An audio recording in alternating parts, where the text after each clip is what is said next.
Michael Jackson.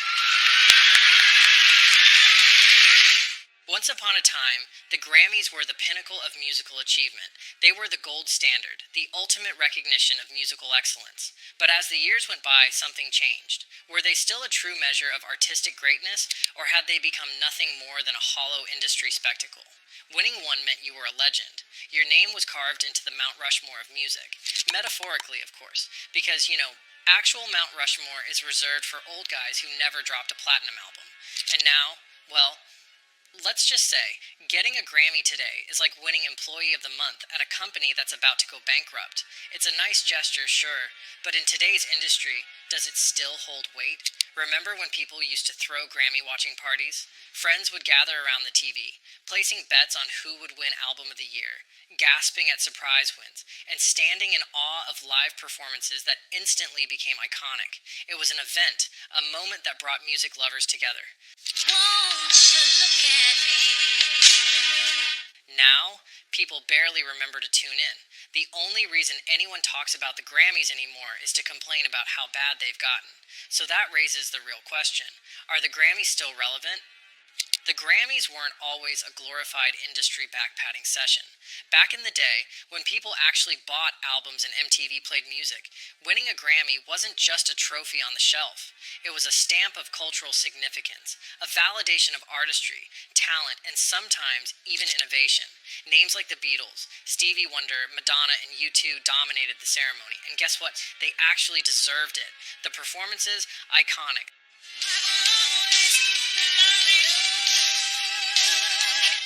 The speeches, unforgettable. The winners, chosen for their artistic brilliance, not because of industry politics. Back then, the Grammys weren't just an industry event. They were a reflection of music history in the making. The winners weren't determined by shadowy committees with hidden agendas. They were actual artists, celebrated for their contribution to culture. It wasn't about politics. It was about leaving a lasting mark. That's why when you look at Grammy winners from past decades, you see albums that didn't just top charts, they shaped generations. Thriller, Purple Rain, The Miseducation of Lauryn Hill. These weren't just records, they were revolutions. And let's talk about the performances. There was a time when Grammy performances weren't just promotional gimmicks for the latest single. They were legendary moments in music history. Prince delivering one of the most electrifying sets ever.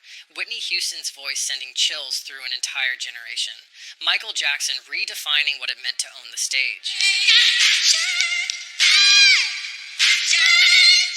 These weren't just artists performing, they were cultural titans, setting new standards for excellence. It wasn't just about who won, it was about the experience. There was a sense of prestige, of grandeur. Winning a Grammy didn't just mean you had the best album of the year. It meant your music had staying power. It resonated. It shaped the sound of its time and influenced the artists who came after. But then, the cracks started to show. Small things at first, like the time Jethro Tull, a flute-playing progressive rock band, won Best Hard Rock Metal Performance over Metallica in 1989. And the winner is Christopher Nave, Jethro Tull. Imagine losing to a guy playing a flute while wearing medieval tights. Even Metallica was confused. And sure, we laughed it off. Oh, the Grammys, what a goofy little mistake. But then it kept happening. Suddenly, deserving artists were snubbed left and right. Radiohead, no album of the year. Beyoncé, lost to Beck.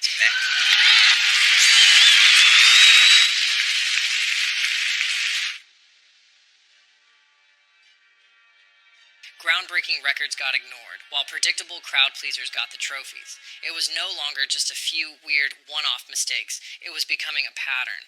The most bold, culture-shifting albums were being ignored in favor of safe, industry-friendly choices. Instead of awarding the boldest, they rewarded the blandest. Albums that pushed boundaries and redefined genres were consistently overlooked in favor of artists who fit the industry mold a little too perfectly. It's almost like the Grammys weren't about rewarding the best anymore, but about maintaining a certain status quo. And that's when we realized, maybe the Grammys don't actually know what they're doing. Maybe they never did. And maybe, just maybe, they don't even listen to music. Think about it. The people deciding these awards aren't fans. They're not the people who stayed up all night replaying an album because it spoke to their soul. They're industry executives and anonymous committee members who operate in secrecy. Take, for example, the 2021 Grammys, where The Weeknd, after having one of the biggest albums of the year with After Hours and a song that dominated global charts, was completely snubbed. No nominations, nothing. Fans were outraged, but insiders weren't surprised. Why? Because it had nothing to do with merit and everything to do with industry politics. That's the real problem. The Grammys have become a closed-door club, rewarding those who play their game rather than those who actually shape music culture. There are people who view music as a business first, art second. Let's take a moment to analyze the psychology behind this. People want validation. Fans want to see their favorite artist rewarded because it confirms their taste in music. When an album wins, it feels like a win for the fans too. But when an obviously deserving artist is snubbed, it creates frustration, even anger. That's why the outrage over Grammy snubs isn't just casual disappointment, it's personal. It's why every year Twitter explodes with fans venting about how the Grammys got it wrong yet again. And let's not forget about the infamous snubs, the kind that made fans question if the Grammys were even paying attention to music at all. Remember when Kendrick Lamar's Good Kid M.A.A.D. City lost to Macklemore? Even Macklemore himself texted Kendrick to say he didn't deserve it. Or how about when Lemonade lost to Adele's 25? Even Adele, in her acceptance speech, basically admitted that Beyoncé should have won. The Lemonade album was just so monumental, Beyoncé. It was so monumental. These weren't just minor upsets. These were moments where it became painfully obvious that the Grammys were completely out of touch with music culture, and it only got worse from there. Artists started speaking out. The Weeknd refused to submit his music. Drake publicly mocked the Grammys while holding a Grammy in his hand. Frank Ocean opted out entirely, calling the whole thing irrelevant. When some of the biggest names in the industry openly declare that the Grammys are meaningless, you know there's a problem. Fans caught on too. The award show that once felt prestigious started to feel rigged. Instead of celebrating artistry, it became about who played the industry game best. It became predictable, manufactured, boring. Even the performances lost their magic.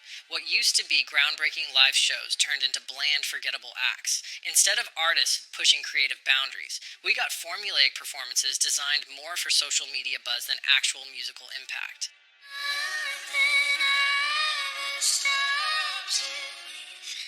It became clear. The Grammys were no longer about the music, but about manufacturing viral moments. They weren't trying to be the most important night in music anymore. They were trying to be the most trending night on Twitter, and that's exactly why people stopped caring. The artists don't trust it, the fans don't trust it. Even the presenters look like they're forcing themselves to act excited. Once upon a time, winning a Grammy meant your music had truly left a mark on the world. Now, it just means you played the industry game well enough to get a trophy. And that's why, year after year, fewer and fewer people bother to watch. The Grammys didn't just lose their prestige, they lost their soul. If you had to pinpoint the exact moment the Grammys went from prestigious to a joke, it would depend on how much disappointment you can handle. Macklemore over Kendrick, The Weeknd erased, Kanye using his Grammy as a urinal. Pick your disaster. Even Macklemore knew he shouldn't have won. When the winner himself has to text the loser to apologize, something's seriously wrong. That's like getting an Oscar for Best Actor and immediately asking the Academy if they meant to give it to someone else. That's like winning the lottery and immediately asking for a refund. But nothing screamed, we don't actually care about music, more than The Weeknd's 2021 snub. Blinding Lights was literally the biggest Billboard hit ever. The Grammys, they acted like it didn't exist. The industry wasn't just out of touch. It was actively ignoring the biggest artist on the planet. People started to put the pieces together. The Grammys weren't about artistic achievement. They were about industry politics, backroom deals, and rewarding the right people, whatever that meant. Take, for example, how artists like Nicki Minaj and Zayn Malik have openly called out the Academy for its shady selection process. Fans noticed how certain artists, despite dominating charts and critical acclaim, were consistently overlooked, while industry favorites continued to collect trophies. It's been many, many years. By this point, the credibility was long gone. In its place was a broken system desperately trying to convince people it still mattered. So, what happens when an award show loses its credibility? People stop caring. And boy, have people stopped caring. Ratings? In free fall. The 2021 Grammys had the lowest viewership in history. Social media engagement, mostly just people roasting their terrible choices. Artists, more and more of them are boycotting the show entirely. It's not just the artists who've checked out, fans have too. The Grammys used to be an event. People would actually watch to see who won. Now, the only thing trending about the Grammys is how bad they are. The memes get more engagement than the winners. When your biggest viral moment is a meme about how irrelevant you've become, you've already lost. And then there's the performances. Remember when Grammy performances were legendary? Now they feel like corporate ads wrapped in auto-tuned mediocrity. Instead of thrilling live moments, we get bland, overproduced performances that feel more like TikTok promos than musical artistry. Memes and viral culture have done more to dismantle the Grammys than any boycott ever could. Remember the number sign Scammys hashtag trending on Twitter? Fans have turned Grammy snubs into running jokes, with viral posts comparing deserving artists to the industry's chosen ones. A single meme about how out of touch the Grammys are gets more engagement than the actual winners. Justin Timberlake. Ha! It actually goes to Nelly.